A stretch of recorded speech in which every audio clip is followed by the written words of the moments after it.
Hey guys, Metro Drum Tech here for the second installment of Jazz Drums for Beginners.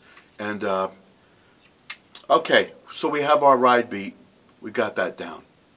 Maybe not down, but we're working on it, right? So let's add the hi-hat. That's a beginning. The 2 and 4 thing is usually what you do in the beginning, so.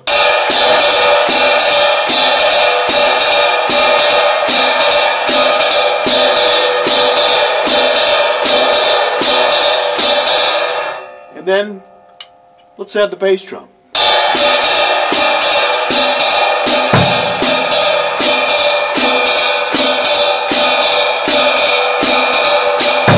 Now you notice that I'm not playing all 4, which I used to be big a long time ago, many decades ago, in the 30s actually.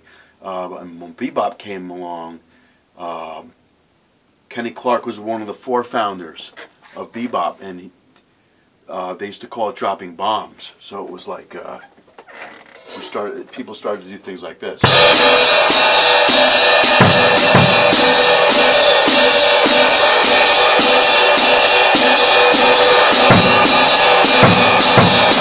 You get the picture. So you start doing things like that, and then you add the snare. Now,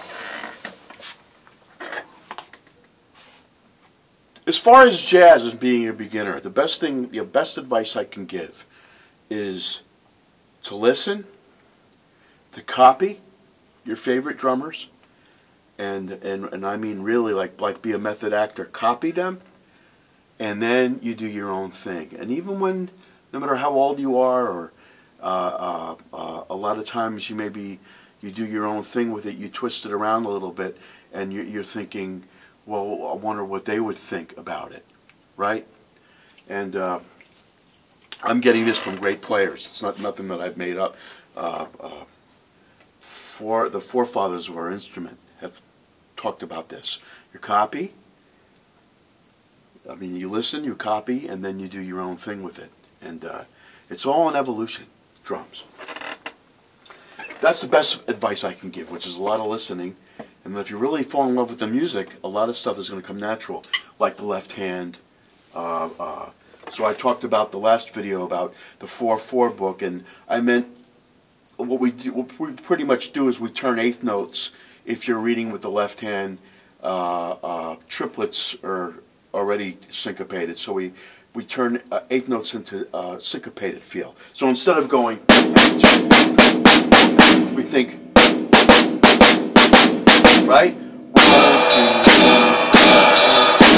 That kind of thing, which is, so the 4/4 book is good for the left hand while keeping a ride beat, just for practice. And I went a long ways in that book with Henry Adler, my teacher.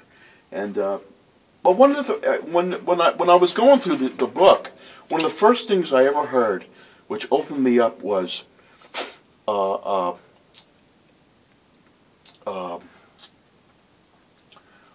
Art Blakey tune called A la Mode, and this is what I heard. Now you got to think heavy bass line here, okay? 1, 2, 3, 4.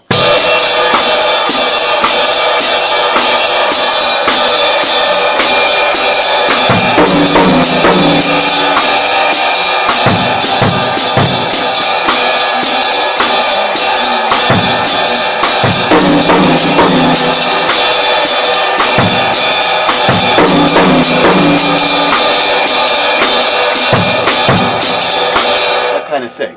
And I remember when I went up to the tom-tom with the left hand, I go, wow, because it came so natural to me that it opened up, that I was playing independently, right?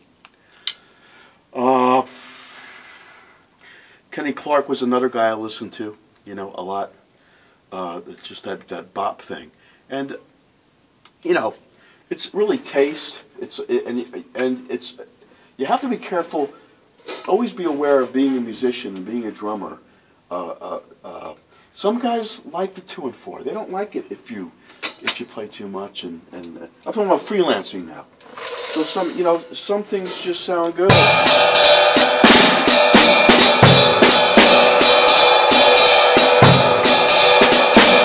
done gigs where, you know, guys complimented me because I just played light time, you know, because I knew that if I did too much, it's like you got Oscar Peterson, right, and then you got Ed Thigpen who played with him, and then but think of like a real busy guy with Oscar Peterson. It's gonna be it's like fighting cats and dogs. You can't do that. And God knows Steve Gadd. You know, I got so much from Steve. And as an early guy, I remember on a lot of those old Creed Taylor albums, which I mention this stuff because you guys probably have never even heard of that. These old Creed Taylor albums, Steve would get into a lot of stuff like this, like.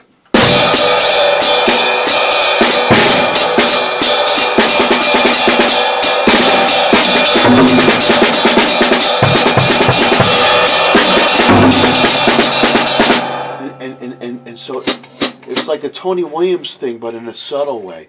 And there's a great album, Concerto, with Jim Hall, that he goes with Jim, and they cross the bar line, and he's doing all that stuff against, and that was good for me to learn how to, because of course Tony's like,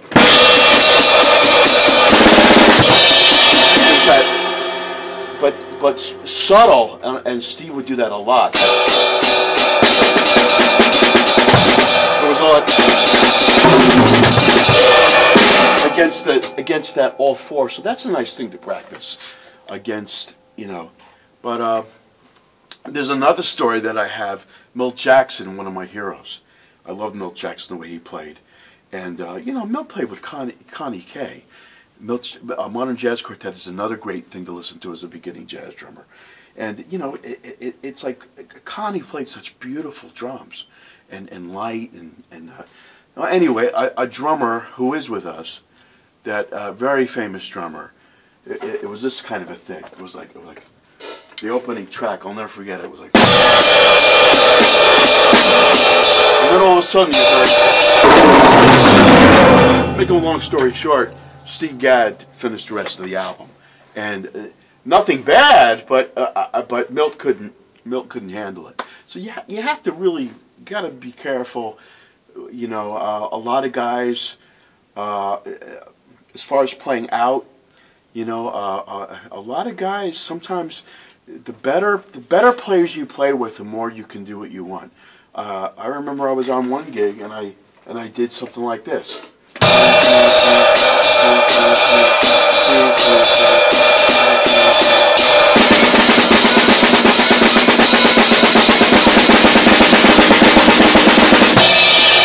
And the bass player came in wrong. I mean, some guys, you know, you're going to be on those kind of gigs where you know you're all right, and it's just part of being a musician. You just keep on, you know when you're right. And the better guys you play with, I mean, God knows what some guitar players at the 55 bar here in Manhattan, they play with, some of these drummers can do whatever they want, can play so out and groupings and all that stuff, and it doesn't even phase. It doesn't even phase the other players because they're so good and they have such great time. So the best thing I could tell you is to listen, copy, like I said, and the jazz thing isn't unreachable. It's very, if it's inside you, it's going to come out, and you're going to learn, you know, about taste and it's not a mystery. You know, you're going to feel it, and you're going to play what's right, and really, there's a whole, the evolution of the drums is incredible. What happened, you know, and that's about it, you know. And I'll take you out with something.